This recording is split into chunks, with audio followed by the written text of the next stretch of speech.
feedback and their strengths. That's what I was telling you, right? The whole purpose of the accreditation is to list out the strengths, concerns, weaknesses, and deficiencies, what you have observed in the 3 days or 2 days or 1 day, that you need to spell out to the institution, communicate with the institution, so that they need to focus on, so that in the next 3 years, even if they're accredited, they should be working on those things and improve it. And then when they go for the next time, that should be visible. Accreditation does not demarcate the boundaries of quality, but offer a sensitizing process for continuous improvement. Accreditation does not select only institution of national excellence. Like we are not talking about only NITs, IITs, IIITs or IIMs. Okay. But to provide benchmarks of excellence and identify good practices. Right. When I go as an expert for NAC or NBA, I learned a lot of good things which I don't have in my institute. Right. With respect to labs, with respect to work culture, with respect to owning up the department, owning up the institution. Right? There are many other good green practices, right? Green practices they are following. There will be a lot of things, many institutions are doing good. So it is an opportunity that you will be able to learn. You will be able to learn and you will be able to have goals to achieve. That is the purpose of this accreditation. It is not definitely for finding faults. It is not to compare my institution with your institution. That is not the purpose, right? We are not saying that, okay, this is the end quality of boundary of quality, right? We are not saying that you should be like an IIT or NIT. You can keep a target, right? Benchmarks are defined.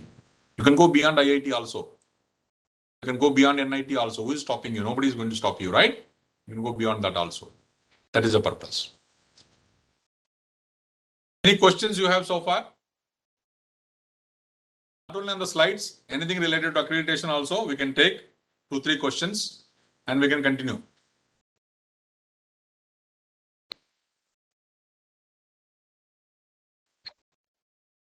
No, sir. No questions, right? That everybody is listening, right? Either Yes. you are understanding everything. Yes, sir. Yes, sir. Or you are not understanding anything, sir. Everything is a question mark. Anyway, so I believe the first one is true, that everybody is understanding. So, sir, participants are listening and they are understanding also. Okay, good. That's all. I'm as a good teacher, I take the first option I told, na, that everybody is understanding. So therefore there is no question. There is no question, right? Anyway. Now, what is the eligibility of programs for accreditation by NBA? As I told you that I'll be talking on only program accreditation. Programs and not educational institutions are considered for accreditation. This you should remember, right? NBA only deals with individual program accreditation. Give an example, right? In my institute, I have 5 programs. We went for only 3: computer science, electrical, and electronics. So when the expert visit team comes, they will talk about only those 3 programs which have been applied for accreditation. They will not be worried about mechanical engineering. They will not be worried about civil engineering program, which are not accredited. But NAC talks about the whole institution. So you should remember, right? NAC talks about the whole institution. NBA talks about only programs in a particular department, in that particular institution. Okay. And they will be worried only about the programs for which you have applied for accreditation. The program, they don't bother. Programs from which at least 2 batches of students might have graduated are considered for accreditation. Suppose an institution has started in 2018. Right? Engineering college has started in 2018.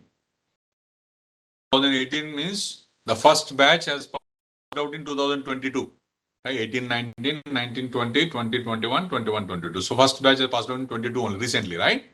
So this condition is not fulfilled. At least 2 batches of students have graduated because college started in only 2018. So only 1 batch has passed out. So therefore you are not eligible for participating in this program accreditation process. So you have to wait for 1 more year. 1 more batch has to pass out at least. And then only the programs applied for accreditation are evaluated. Very important, right? Only the program applied for accreditation are evaluated. They will not be bothered about other programs. Very rigorous exercise for, right? 2 days, Friday. The dates are also fixed for program accreditation, Friday, Saturday, Sunday, right? So Friday and Saturday is a rigorous evaluation. Sunday is just an exit meeting, right? They'll be telling about your program strengths, concerns, weaknesses, and deficiencies only. So it's going to be a one-way meeting. Exit meeting is going to be a one-way meeting. That means experts and chairman will be telling the strengths, concerns, weaknesses, and deficiencies that they have observed. And no discussions, no justifications, right? You have to write down, you have to listen, right? You will be given an opportunity if you are not satisfied. If any contradictory concerns, weaknesses, and deficiencies experts have pointed out, right, in the report, the entire report will come back to you once the accreditation process is over. Delhi office, entire report will be shared with you, right? Entire report, whatever experts have written, and the 10 criteria, if it is UG program, entire report will be shared with you along with the result. So if you have anything contradictory, right, what experts have written and you say that this is not true, you have all those things, you also have an appeal process. That also I'll show you, right? There is a process to appeal if you are not satisfied with the decision of experts and National Board of Accreditation. This is what I was telling you about Washington Accord. Very important, right? Washington Accord has started in 1989. 1989. And when it has started in 1989, there were only 6 countries: Australia, Canada, Ireland, New Zealand, UK, and USA. Only 6 countries. They formed this Washington Accord, signed this Washington Accord, mutually recognize and accept the qualifications accredited by signatories. That means a student who has passed out Australia degree, right, under this Washington Accord is recognized in rest of these 5 countries as equivalent: Canada, Ireland, New Zealand, UK, and USA. Similarly, vice versa. So that was the purpose of this Washington Accord. It started in 1989 with 6 countries for recognizing and accepting the qualification among these 6 countries. Washington Accord at present have 19 full signatories and 5 provisional signatories. I'll show you the list also, just for your information. And you will also appreciate when India joined this Washington Accord as a full signatory. Members of this Washington Accord must follow outcome-based accreditation process. That's a requirement. There are some requirements, right? If you want to become a provisional signatory or full signatory, there are certain requirements that has to be satisfied. Then only you will be made provisional signatory first. Then after satisfactory this thing, then you will become full signatory. All members of this Washington Accord must accept the defined graduate attribute, GS, right? If you look at this NBA also, earlier we were using this GS only, right? Before 2016. Okay. And then from there you are deriving program outcomes. But then there is to be a lot of confusion because we have a vast technical education system. So a lot of confusions are being made. So therefore, for UG programs, NBA has defined the 12 program outcomes by itself so that there is no confusion in the experts, in the institute, among the institutions. So NBA has given those program outcomes, which are basically defined from the graduate attributes. Washington Accord is currently applicable only for UG engineering programs. Okay, though we are talking about PG engineering programs, we are talking about MBA, we are talking about PGDM, we are talking about B Pharmacy, we are talking about MCA, right? But Washington Accord currently only for UG engineering programs. So these are the list of 19 signatories, right? You can see in red color India, right? India is represented by National Board of Accreditation. We became full signatory only in 2014. Recently only, right? 8 years back. 8 years back we became full signatory. This process has started in 1989. 1989. Because we became more important for this accreditation process. Though earlier AICT was carrying out this accreditation. After that, NBA became an autonomous institution for this accreditation around 2010 or 2009 or so, right? Then after that, immediately they went for this Washington Accord. For some time, they were provisional members. Then in 2014, finally, it became a full signatory for this Washington Accord. And this is what I was telling. United States is represented by ABET, Accreditation Board for Engineering and Technology. And similarly, Australia, it is called Engineers Australia. Canada, it is called Engineers Canada. Right? Similarly, right, in United Kingdom, it is called Engineering Council United Kingdom, ECUK, right? So like this, different countries, in Singapore, it is called Institution of Engineers Singapore, IES. So different countries have different names. The purpose is same, to maintain the quality and acceptance and recognition of UG degrees under this Washington Accord. And these are the provisional members of Washington Accord, right? You have Bangladesh, Costa Rica, Mexico, Peru, Philippines, right? So all these are provisional members. Once they satisfy certain conditions during this provisional membership, then they may be elevated to permanent or full signatory membership. This is also going to be continuously evaluated, right? It is not that once you become full signatory and then you will forget this process. You will be evaluated again and again, right? Now we'll go to this accreditation process and criteria, right? Any questions you have so far? Before we go to this. Sir, yeah, sir, I have a question. Yes. That if we are the part of this Washington Accord and we do have NBA, National Board of Accreditation, then why we go for the ABET? That is the part of USA in your previous slide. Yeah. That similarly we have the NBA. Then why we go for ABET? Yeah. See, why we go for is because sometimes some institutions, right, they want to attract foreign students to study in India. To attract foreign students, right? Okay. So like Tapar hai, VIT Vellore hai, there are some other institutions are also there. So they want to attract a lot of good number of foreign students. So they may not be more worried about NBA, but they may be more attraction for this ABET, right? Because ABET is the oldest accreditation this thing, right? 1989 onwards. So it is going to be, they feel that it is going to be more rigorous than NBA. So if ABET is accredited, so international students are more satisfied. So therefore institutions are deciding, they have NBA also for Indian students. They have ABET accreditation also to attract good number of foreign students also. Okay, sir. Okay. Got it. Thank you. Yeah, thank you. Very nice question. Very good question. Important. Thank you, Dr. Nitin. Anybody else? Questions are there in the chat window, Dr. Vishal or somebody, Dr. Sandeep? Any questions are there in chat window? No. Questions are there? No, sir. Okay, good. Very good. So now let us start this accreditation process and criteria. As I told you that you need not have to restrict to my few slides only. Anything related, if you have some experience, you have some doubt, right? You can always ask. And if you have more in-depth doubts, right? How to write COs, how to map COs with POs, right? And PSOs, and then how to set targets, how to show attainments of COs and POs and PSOs, right? So then you can always attend our training programs and you will be told all those things, right?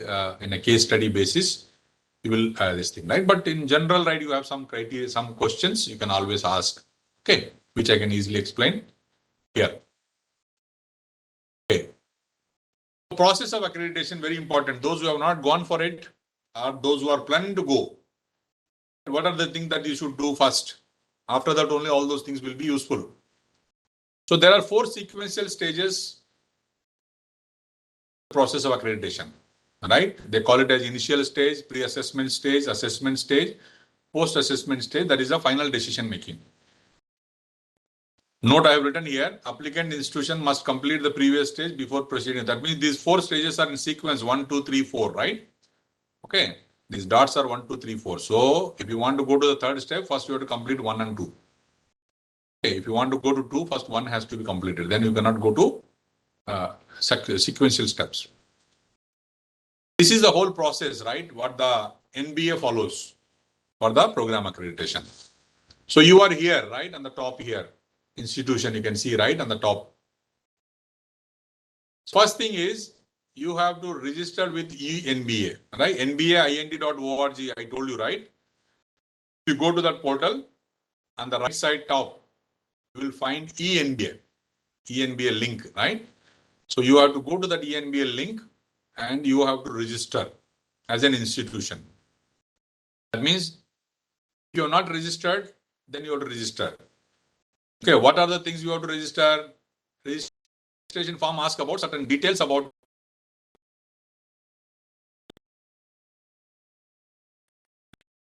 institution or your university. Name, when it is, how many programs are there, who is the vice chancellor, who is the director, who is the principal, all those details are asked. Some basic details are asked. You have to fill up that form, right? And there is a registration fee, right? Once you fill the registration form, you will be given a temporary username and password. This complete process is online. Huh? This you should remember. This complete process is online. So therefore, you have to file your self-assessment report only through this ENBA portal. No other means, right? That means you should have a username and password specific to your institution. So when you fill this registration form, they'll give you a temporary username and password, which is valid for certain number of days. It is temporary because there is another step you have to perform, submit the registration fee. This registration fee is for lifetime, one time, lifetime. I believe that you have to pay 1 lakh rupees plus GST. Once you fill the registration form,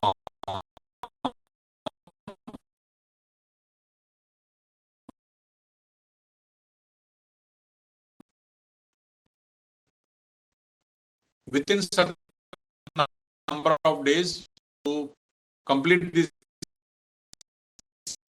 paying the registration fee also, the temporary user will become initial stage is over. That means you have created a username and password by completing the entire registration process by paying the requisite fee also, which is one time. So initial stage is done. So that means first step you have completed the accreditation process.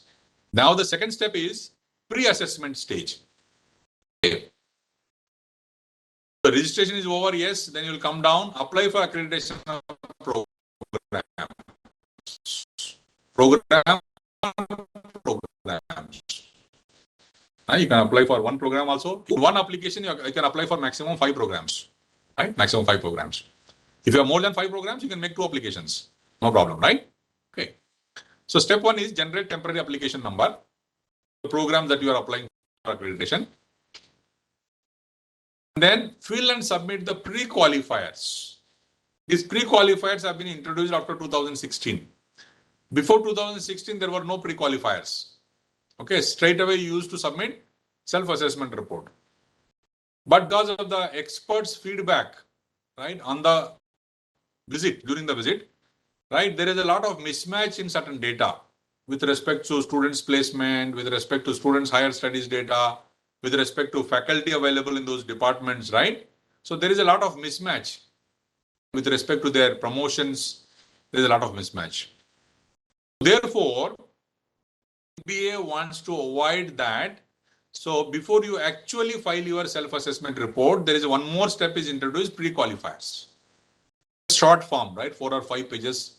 Essential, wherever this confusion is coming, right? With respect to placement, with respect to faculty, these things are the admissions and all.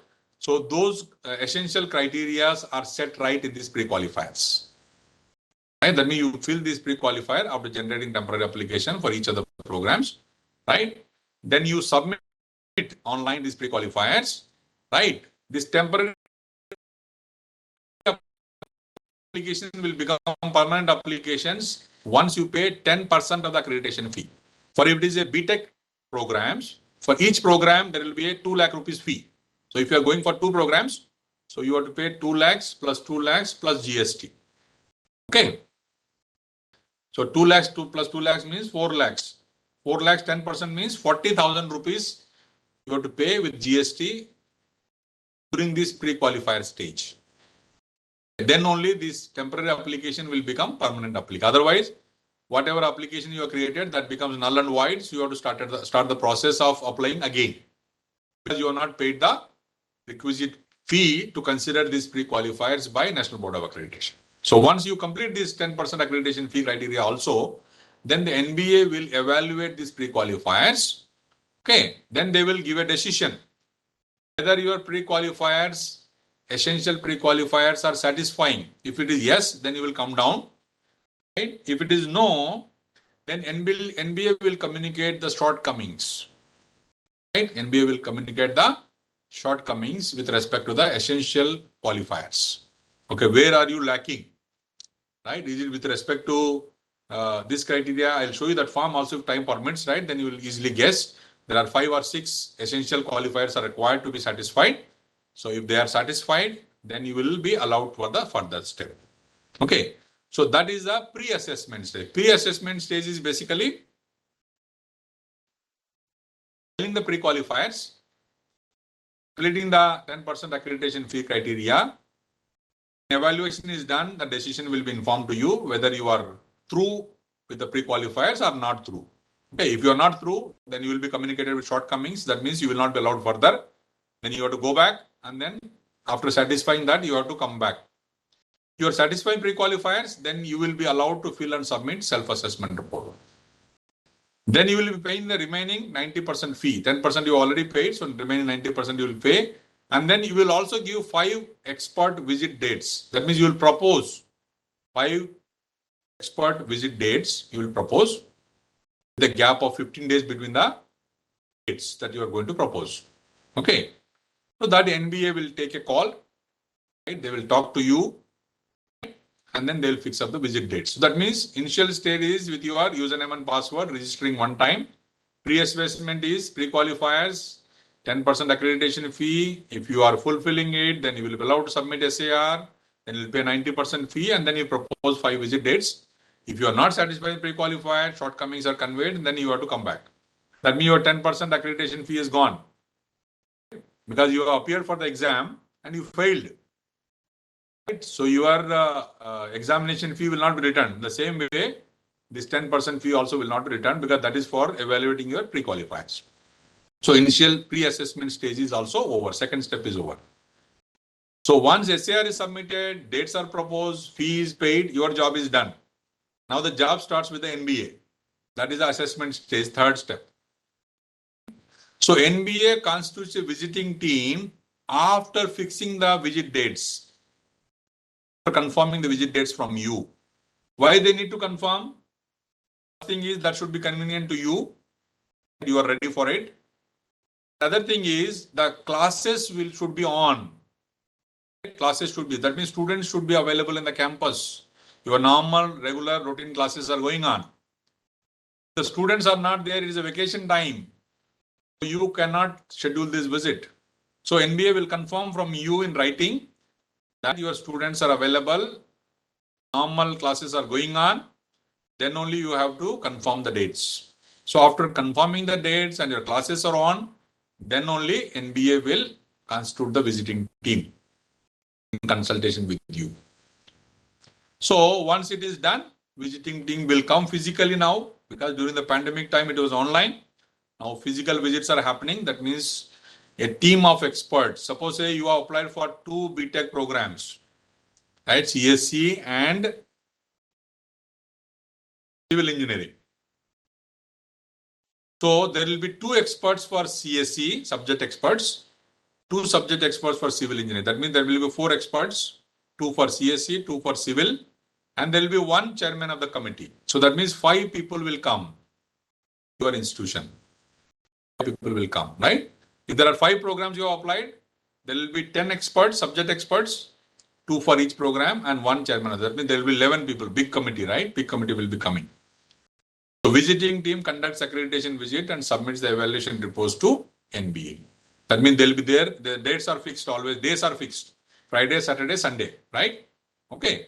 So Friday and Saturday, a rigorous visit will take place based on the visit, based on the documents, based on the feedback, based on the interaction, right? They will write a report. Experts will write a report, right? Experts will write, chairman will write, and both the reports will be submitted to NBA, National Board of Accreditation. That means experts are not the final authority. Experts will only submit their report, recommendations, right? Then after that, post-assessment stage will start. That means in initial stage and pre-assessment stage, after that itself, institute is, your job is over. Assessment stage, NBA will do, right? Experts will come to your campus and they will submit a report. After that, right, even experts' role is also over. Post-assessment stage, it is purely done by the NBA. So NBA has a moderation committee. That means every report submitted by the chairman and the subject experts will be thoroughly checked for inconsistencies. Right? Borderline cases. Borderline cases means, suppose you are going for a UG BTech, CSC, Tier 2 program. Right? That means Tier 2 program means you don't have academic autonomy. You are an affiliated institution to the university. That is a Tier 2 institute. That means you don't have academic autonomy. You don't have your own board of studies.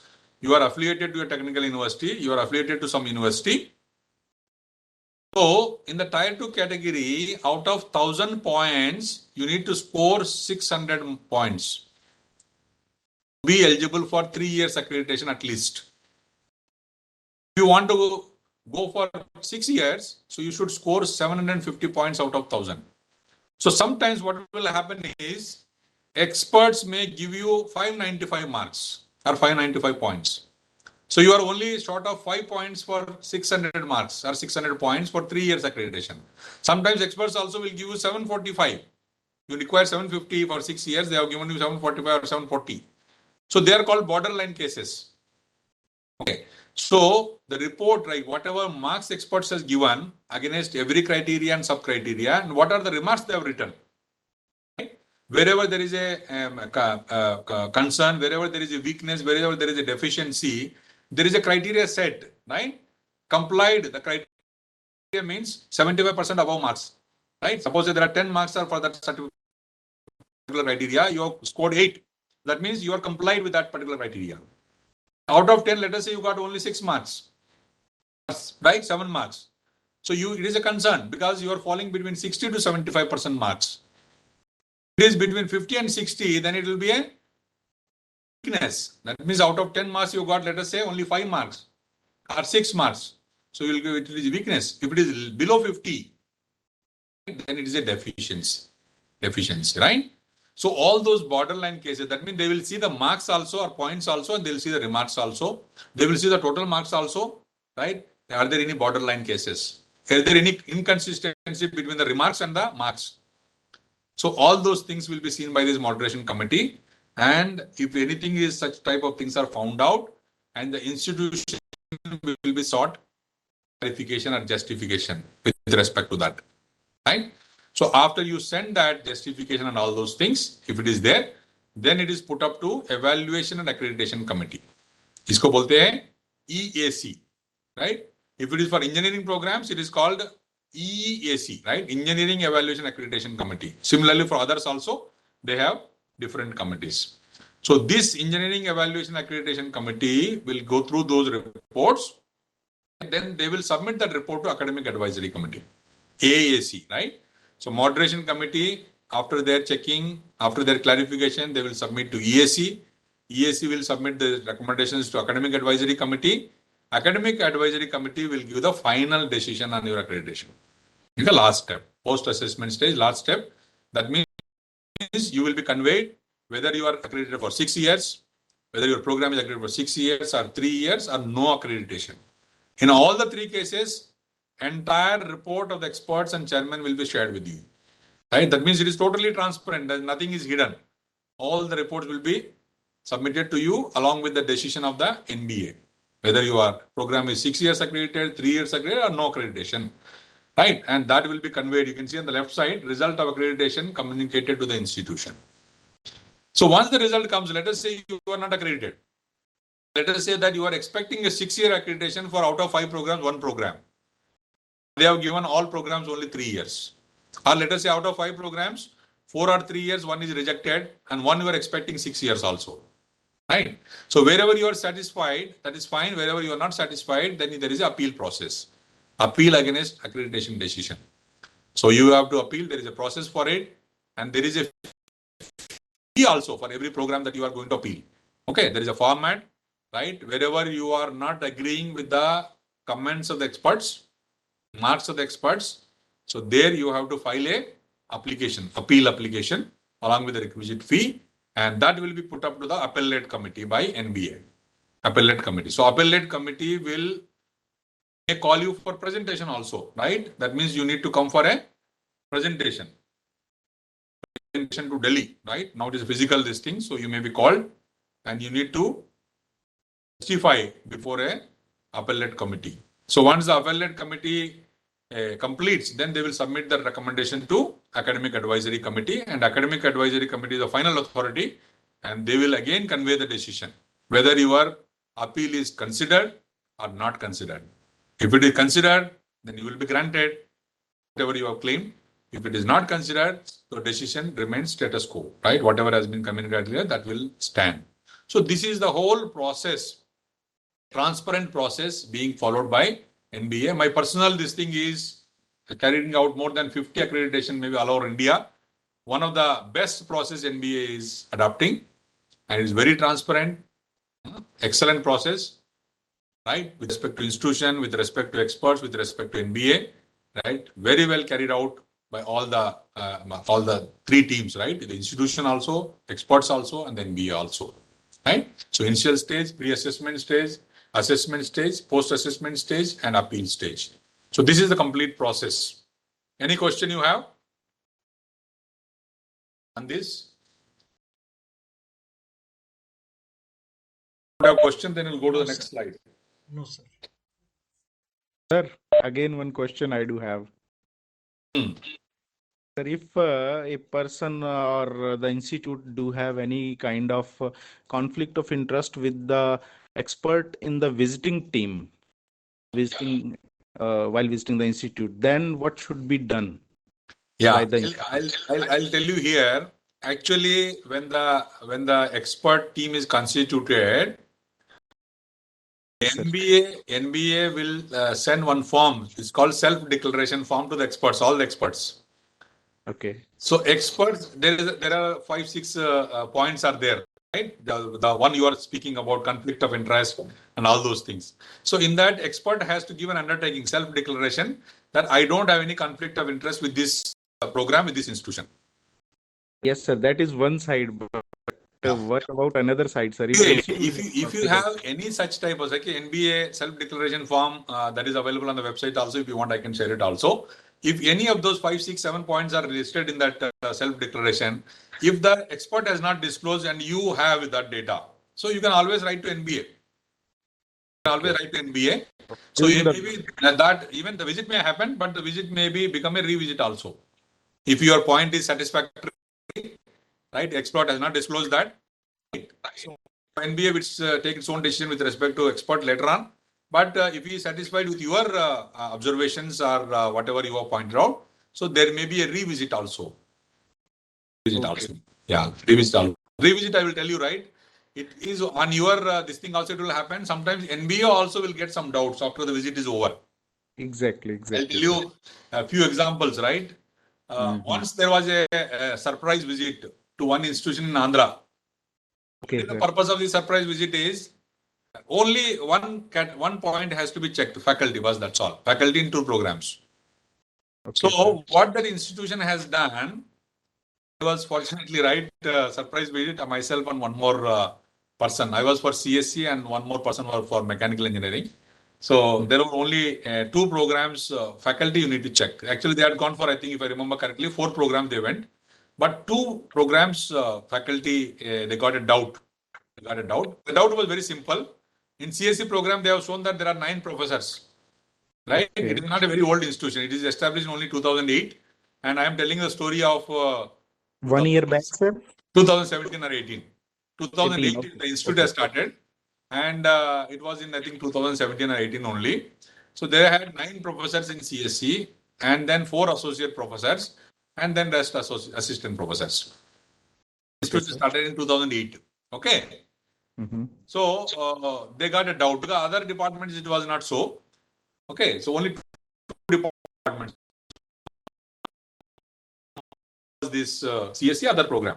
So when we went there, it was really a surprise visit because the NBA told us on Saturday or Friday, and then we traveled by Saturday or Sunday, and Monday was a surprise visit. So because Saturday, Sunday was a holiday, and they forgot to inform to the institution that there is a visit, surprise visit. They should have conveyed, right? Otherwise, it has become really a surprise. So after we went to the institution, I think at least on Monday they could have informed, right? Before we reached to the institution. Okay. So we went to the institution and the gate they stopped us because no information was there from NBA.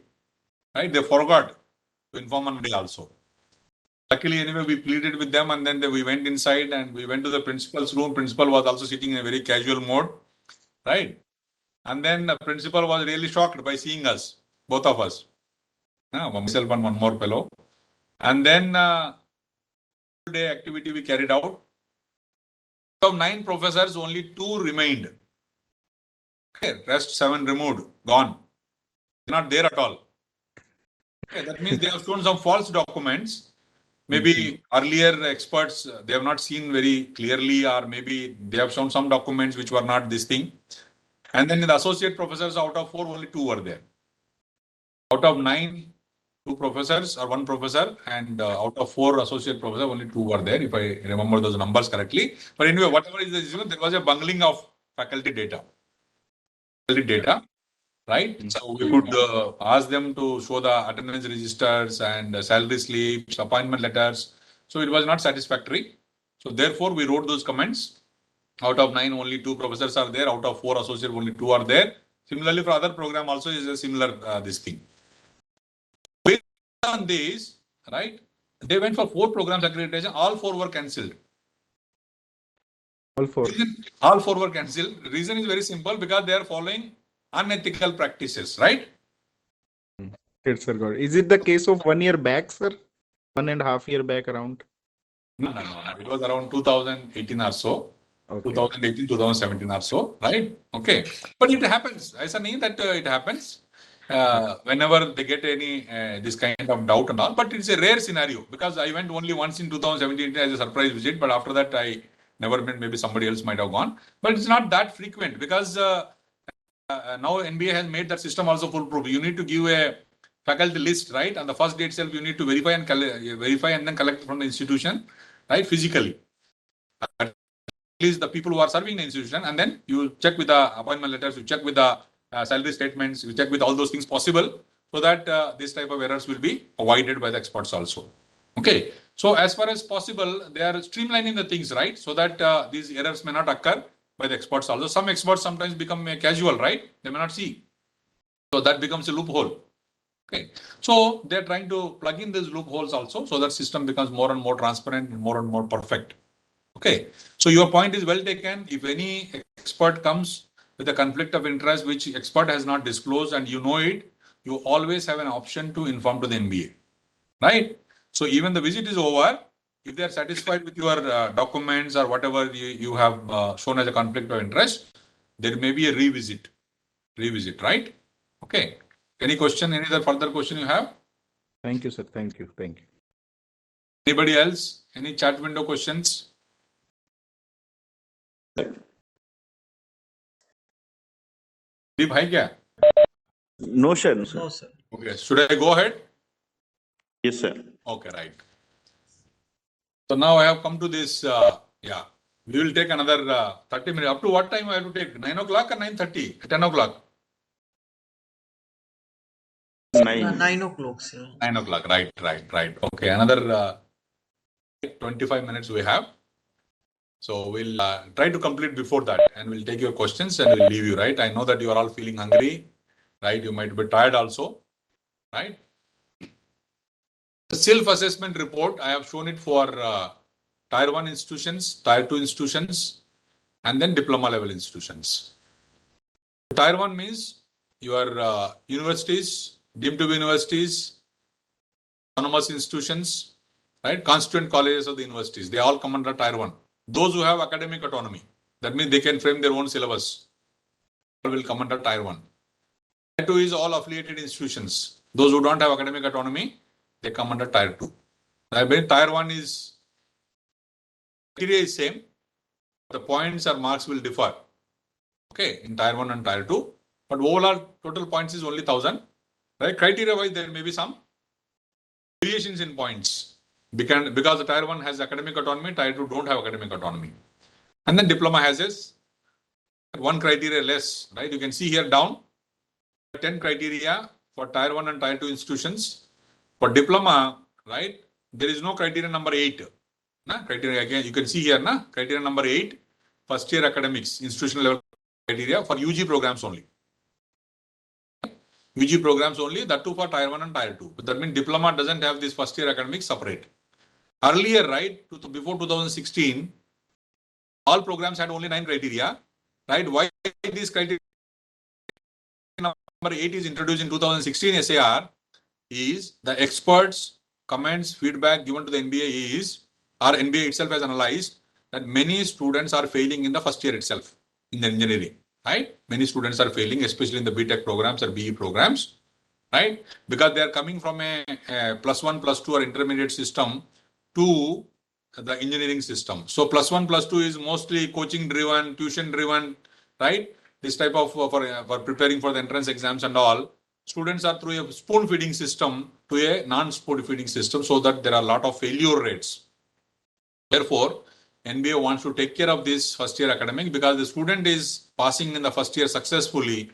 Their morale is boosted, confidence is boosted, so the rest 3 years also they will do it very well.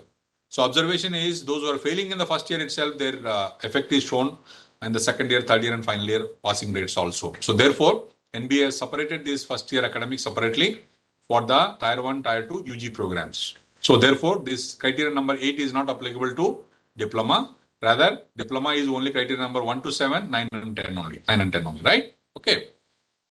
So if you look at this criteria, this SAR, right? Complete SAR, self-assessment report. Part A is institutional information.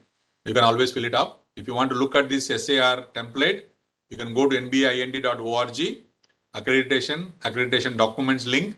Then you will find for all diploma, engineering, Tier 1, Tier 2, UG, PG, right? Pharmacy, you will find for MCA, all programs you will see, even compliance visit also, all the documents are available under that link. Part B is criteria summary. In criteria, you have two levels of criteria. One is program level, that is PTech CSC program, BTech civil engineering program, right? MTech civil engineering program, like the program level criteria. And one is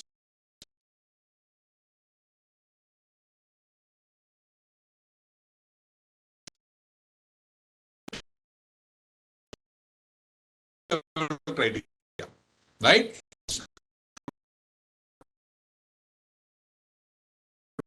Means it is applicable to the whole institute, right? So they select quality which they wanted to see, right? They can't see all the programs in 3 days time or 2 days time. So therefore they select certain programs and then they evaluate them. Okay, but their focus is overall as an institution, as a university, how you are doing it. Okay. Part C is declaration by the institution. There is a declaration that you need to provide that whatever information you have provided is right and you have not hidden anything and all those things. Annexure 1 is program outcomes. I told you that program outcomes for UG programs are defined by NBA only. You have to strictly follow that. They are defined from graduate attributes. Program specific outcomes, yes, you define on your own. 2 to 3 or 4, you can define on your own. Okay. So part B is very important for us, right? You need to understand program level criteria. You need to understand institute level criteria, right? As I told you, total marks are 1,000. Whether it is a diploma program, whether it is a Tier 1, Tier 2 UG program, I'm talking, right? Tier 1 and Tier 2 UG program. For PG programs, engineering programs of late, they have reduced the marks to 500. Okay. Earlier it used to be 1,000 for PG programs also. But in the latest SAR for PG program, engineering programs, it is reduced to 500 marks. Okay, so I'm not talking about PG programs. Here, when I'm talking about program level criteria, Tier 1, Tier 2, only UG programs, BTech programs, or BE programs, and diploma, 3-year programs. So all are evaluated for 1,000 marks. In Tier 1 and Tier 2, right, program level criteria number 1 to 7 will be evaluated by subject experts. I told you, for each program that you apply for accreditation, there will be 2 subject experts. So 1 to 7 will be evaluated strictly by the subject experts for 780 marks. 780 marks out of 1,000. That means 78% marks are in the hands of the subject experts. So you may be having doubts of what happens to the 220. Remaining 220 is institute level criteria. That is criteria number 8, 9 and 10, which is evaluated by the chairman of the committee. That means 22% marks are given by chairman of the committee and 78% of the marks is given by subject experts for the Tier 1, Tier 2 UG engineering programs. For diploma level program, 3-year diploma level programs, engineering programs, 87.5 marks are allotted by the subject experts, criteria number 1 to 7, and remaining 125 is given by the chairman of the committee. That's how this becomes 1000 marks. Criteria number 1, you can see this criteria also very interestingly formulated. It takes care of the entire program, right? Entire program and overall input also. Vision, mission and program educational objective, PEOs. So tier 1, tier 2, right? You can see here, if it is tier 1 institution, 50 marks for this criteria. If it is tier 2 institution, 60 marks. If it is diploma level program, it's a 50 marks. That's how you have to read this table. Program curriculum and teaching learning process, very important, right? For any program curriculum and teaching learning process, very important. And you can see tier 1, 100 marks, tier 2, 120 marks, diploma, 200 marks. More important, right, where majority of the institutions lose marks is criteria number 3. Course outcomes and program outcomes. Where this is not well understood by institutions who are going for the first time, second time even, right? Second time even. Even third time also I have seen some institutions, still they have not understood properly. This course outcomes and program outcomes, that is the crux of this outcome-based education. So tier 1, tier 2, diploma, right? Very important criteria, right? Majority of the institutions I have seen that criteria number 1, out of these 50 or 60 marks, I have seen institutions scoring up to 50, even 55 also, right? 50, 55 also. That means the range is from 35 to 55. This criteria number 1, 35 to 55. Okay. Criteria number 2, right? Tier 2 institutions, yes, they may score better, but tier 1 institutions are struggling because tier 1 institutions have all the academic autonomy, but they are not able to exercise that academic autonomy, so they lose marks. Right? They are having a traditional curriculum, which the tier 2 institution is also having, tier 1 is also. So where is your academic autonomy exploited? Right? So that many of the institutions could not demonstrate, so they lose marks in criteria number 2. Course outcomes and program outcomes. I have seen that institutions scoring even 40% marks here. Out of 175 or 120%, 50% marks, right? Even 35% also I have seen institutions scoring under this criteria. That means they have not understood the process at all. How to write course outcomes, right? How to write measurable course outcomes, how to make a mapping matrix, right? Correlation matrix, course outcomes and program specific outcomes. Right, that 1, 2, 3 numbering, right? Strong correlation, medium correlation, or low correlation or no correlation, right? How to give those numbers, right? Properly, and right? How to map them properly, then how to set the targets for course outcomes and program outcomes, then how to show the attainments through various processes, indirect attainment and direct attainment, right? All those things, right? I have seen one institution recently. Right? For all the 3 assessment years, all program outcomes are achieved. Target is 1.8. They have achieved 2.2, 2.1, 2.0. That means all PO 1, 2, 3, 4, 10, 11, 12. All 3 years also. They don't require any improvement at all. First year they kept a 70% target. They have achieved 75% achieved, 80% achieved. The question is, next year they will make 85%. So next 3 years they will reach 100%, right? 100% also they will achieve. Then what will they do after that? Maximum attainment level is only 100%. So first 3 years you have reached 80%, 85%. Next 3 years you will reach 100%. After that, what will you do? So it is not the question of only just keep on increasing the target. You have to set right the process, right? Suppose you have reached 85%. Then you have to relook at your evaluation system, right? The way you are setting the question paper, what type of questions you are setting, whether it is level 1, level 2 questions are more, or level 3, level 4, level 5 questions are more. That's how the examination reforms comes into play. Right? It's a wonderful document brought out by IICT. I was fortunate to be part of that committee, right? So you have to set right those processes, right? It's not only increasing the target. It's very important. So I have seen that my experience is very bad. This criteria number 3, majority of the institutions. Then student performance, yes, the institutions which are really doing good with respect to direct assessment especially, they are able to score good marks, right? If they have professional activities also, majority I have seen that students passing out with backlogs, without backlogs, right? Second year performance, third year performance, and then professional activities. So if they are able to do all of them well, yes, I have seen institutions scoring from 50% to 80%, 50% to 80% I have seen. I have not seen any institution scoring above 80% or 85%. But 50 to 80% I have seen institutions scoring under this criteria. Then faculty information and contribution. I told you that you are very, very important. All of us are very, very important, including me, right? There is a separate criteria dedicated for you. And it is having the highest marks. You can see here, right? In the tier 1 and tier 2, 200 marks. No criteria is having 200 marks out of 1000. It's only criteria number 5 for the tier 1 and tier 2. Okay. So 20% weightage given for only faculty information and contribution, which captures the everything about faculty. You are a very important element in the whole teaching learning system apart from the students. Okay, so you are the one who makes the entire difference. So you will be taken about student faculty ratio, right? Student faculty ratio is very important, right? It is 1:15, 1:20, or 1:25. If it is beyond 1:25, so on this SFR itself, you will be rejected in the pre-qualifiers. That means you will not be allowed to participate in the SAR submission because your SFR is beyond 1:25. So therefore, you are not eligible to participate in the submission of self-assessment report. Very important, right? Then you have a faculty cadre ratio. Faculty cadre ratio means professor, associate professor, assistant professors. 1:2:6. Whether you are following that. If you don't follow, you lose some marks. Then faculty qualification index. How many of your faculty are PhD? Right? Majority of the faculty is PhD, then you will score well in faculty qualification index. Right? If all of your faculty, majority of them are only MTech, which is compulsory now for tier 1 and tier 2 UG programs, then you lose some marks because the majority of your faculty are not PhD. Okay. Then you have faculty retention.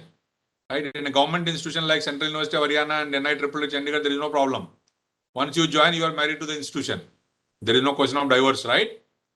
The private institutions, it is a regular activity, right? Leaving from one institute to other institute, wherever you get a better package, better environment for working.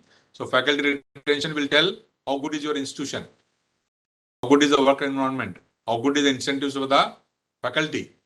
So faculty retention also will be evaluated. Then sponsored consultancy from industry.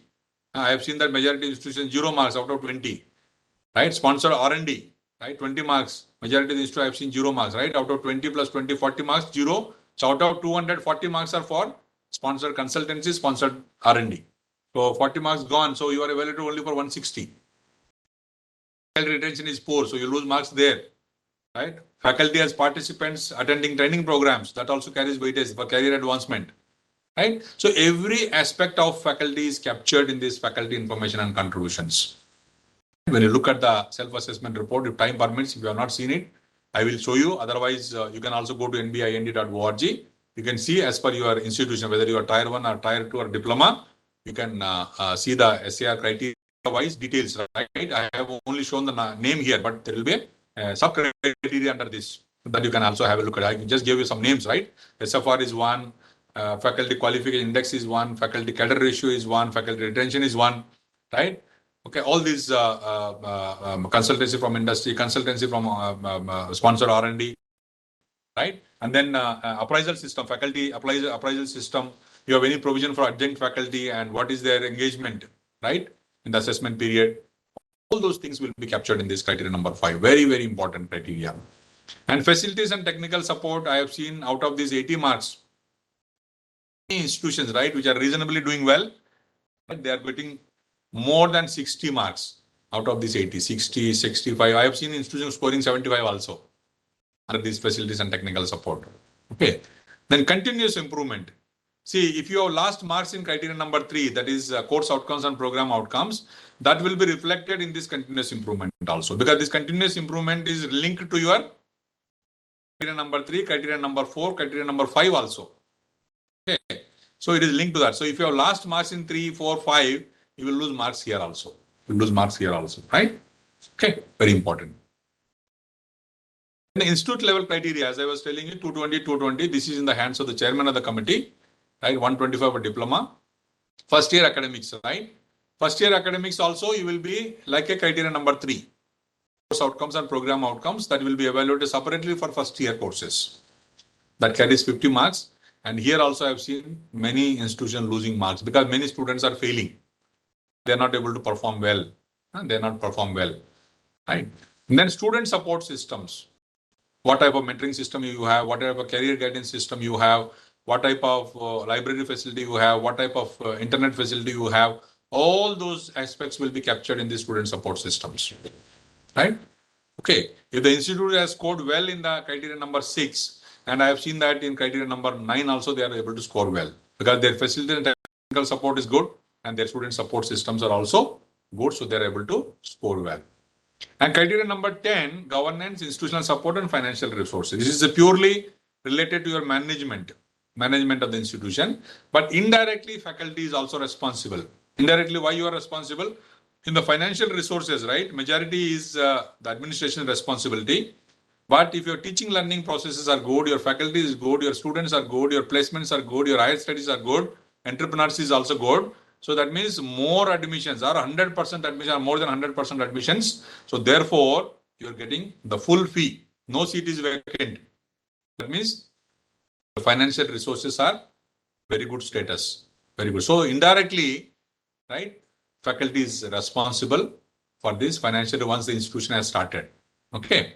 Otherwise, rest of the governance, institutional support, everything is the responsibility of the management to keep the students in good condition, to satisfy the faculty, to satisfy the staff, non-teaching and technical staff.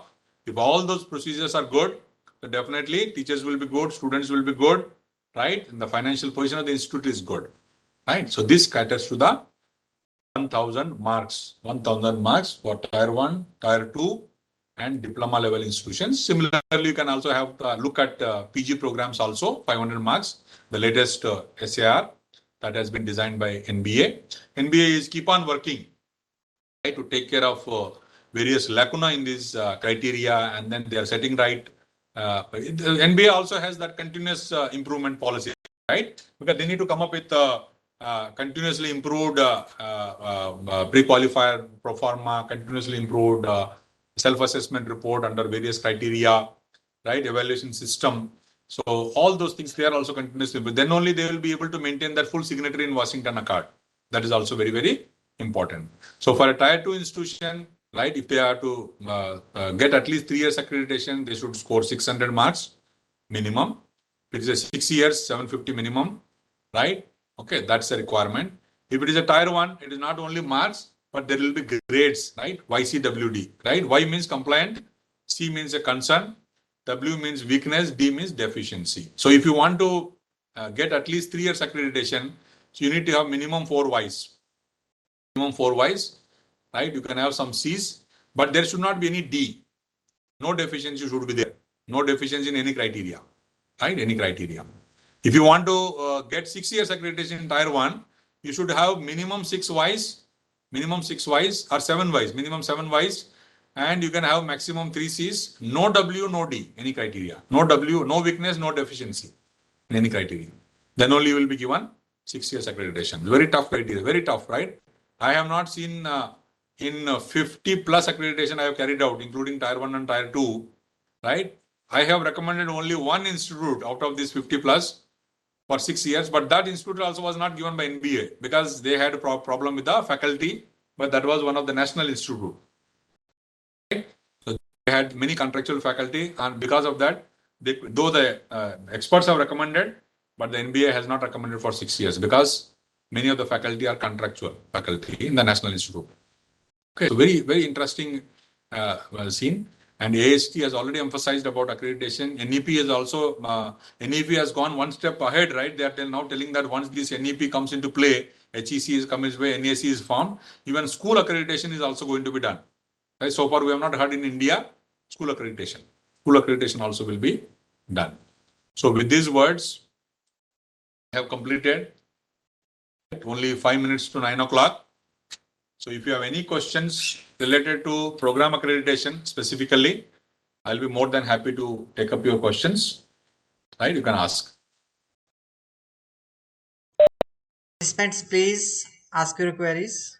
You can unmute, you can put it in the chat window. If chat window is there, I think Dr. Vishal or somebody can read for me.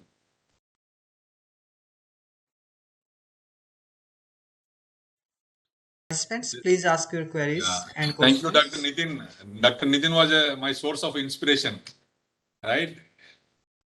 The rest all I could not see them. Dr. Sandeep also was there for some time. Thank you, sir. Thank you. Yeah. And Vishal is forced to sit here.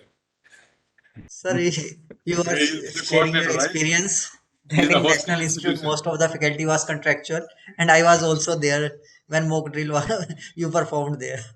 Okay, yeah. This is the example of NIT Kurukshetra. Any questions you have? Sir, no question, but Who is this? Rakesh? yeah, sir. Rakesh, how are you? Sir बिल्कुल ठीक है sir, आप कैसे हैं sir? बढ़िया है हाँ. Sir session sir बहुत ही अच्छा था सर. हम लोगों ने सर एक्चुअली हमारा अभी नया यूनिवर्सिटी है सर, तो हमारा डिपार्टमेंट आपको मालूम है अभी रनिंग फेज में ही है. तो we are also sir planning for the in the coming years for NBA. तो हमारी सारी फैकल्टी से जैसे आपने गाइडेंस दी और इससे पहले भी मैंने बताया कि सर के पास से काफी कुछ सीखा है हमने, उसको यहाँ पर हम प्लान आउट कर रहे हैं sir. May be in the coming year sir we may be also going for the NBA this year sir. अभी मार्च में हम लोग सर नैक के साथ जा रहे हैं, तो नैक की विजिट हमारे यहाँ अभी ड्यू है सर, मे बी फरवरी में और मार्च में. So that is for whole university. But हमारे स्पेसिफिक डिपार्टमेंट के लिए सर अभी रिसेंटली हमारा जो फर्स्ट बैच पास आउट हुआ था, तो वो भी 5 इयर्स नहीं हुए, तो जस्ट हुए हैं. बट अभी हमारी सर जो प्रिपरेशन है, बिकॉज फैकल्टी बहुत कम होने की वजह से मे बी नियर फ्यूचर में हम लोग प्लान करके इसके एनबी पे भी जाएंगे sir. Very good. All the best. Like it's very requirement है. It will Yes, actually sir. that's why it's called a self-assessment report or self-study review. That means it will tell you where do you stand actually. That's why its name is self-assessment report. Yes, Right? sir. Once you fill that criteria, you can also give marks, right? When the report comes to us, this SAR, you will also see that institutional marks, how much you are awarded. Right? I have seen institutions out of 1,000, they have given 950 marks, right? That's what you are scoring. And I have seen many institutions after 950 also, they could not score even 550. You have given 950, experts are given 50. Yes, sir. This is finally rejected, right? Rejected. That means you have over this thing, right? You could not prove yourselves when the visit has actually happened. Okay, even 950 score, I have not seen institution getting 750 also. Right? It is maybe they have got between 600 to 650, something like that. So at least they got 3 years. Okay. So that's why it's called self-assessment. So it gives you where do you stand actually, where do you stand, where you need to improve. You yourselves can find out. It is just like your regular body checkup. Huh? Regular body after a certain age, right? Doctor says after 50 years ke baad, once in a year you should go for a heart checkup, whether your heart is okay or not. Now, once in 6 months you should go for blood reports. The same way, your program or institution also should have this self-assessment report, self-study report. Important. Yes, Sandeep ji. Sandeep ji is looking in a very colorful way. His camera is not working fine. But thank you, Sandeep. Right? At least you are coming online. Koshish kar rahe ho. Mukesh has given some comments here. Nirupama has given some comments here. Good, very good. Thank you so much. Sir, aura of Sandeep is appearing in these photos. Yes. Sandeep is having.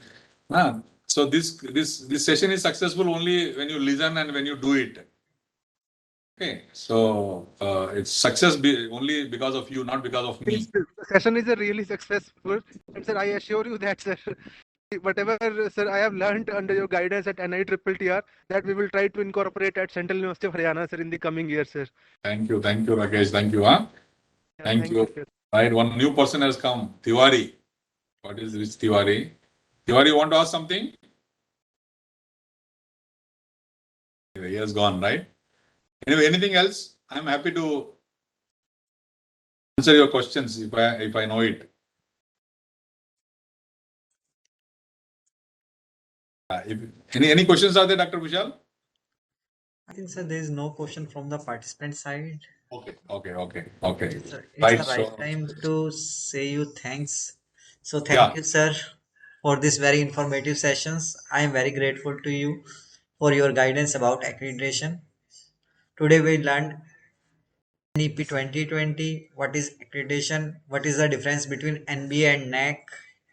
In detail, the NBA process we study, how we can apply for the NBA, what is the minimum requirement, how the evaluation process is going on, their benefits, what is Washington Accord,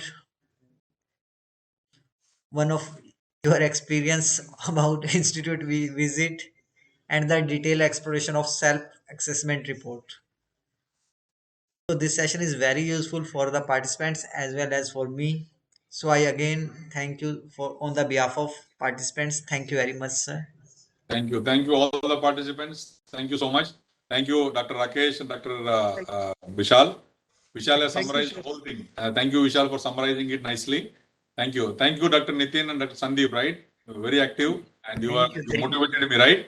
Okay. Thank you. sir. Thank you. Thank you Yes, all. sir. Thank you. Sitting just near to you, sir. Please, Yeah. Yeah. Good night. Huh? Good I'm night. 27 right now. Okay. please Okay. announce regarding the test, sir.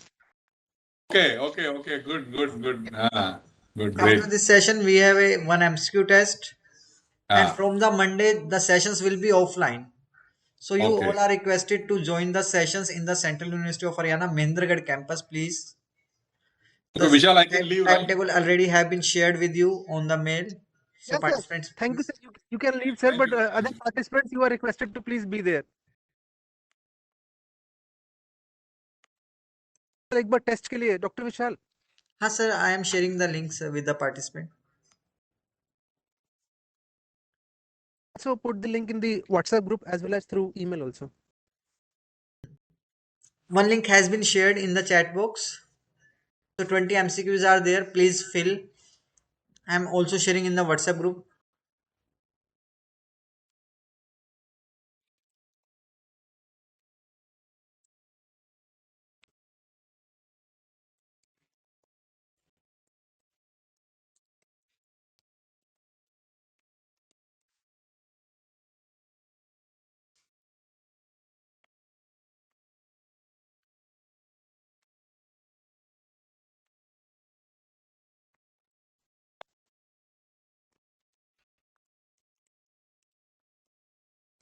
I think you have shared the link na.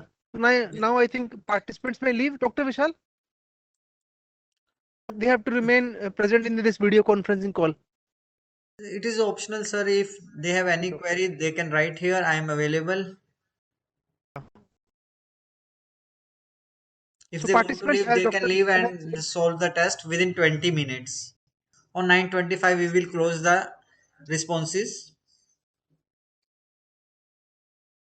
so participants, as Dr. Vishal has already announced that now it is up to you to remain in this WebEx video conferencing call. You may leave this session. But, for as per the norms of AICT, you have to complete this test. Dr. Vishal has already informed you that there are 20 questions and the link has already been shared with you on the WhatsApp group and the chat box of this video conferencing meeting, as well as via email also. So you have to complete this test by 9:25. After that, Dr. Vishal will close this. If you have any query, you can ask here. And on Monday onwards, Dr. Vishal has already informed you that the sessions will be in offline mode. The complete timetable has already been shared with you. So you have to reach Central University of Haryana, Mahendragarh on Monday.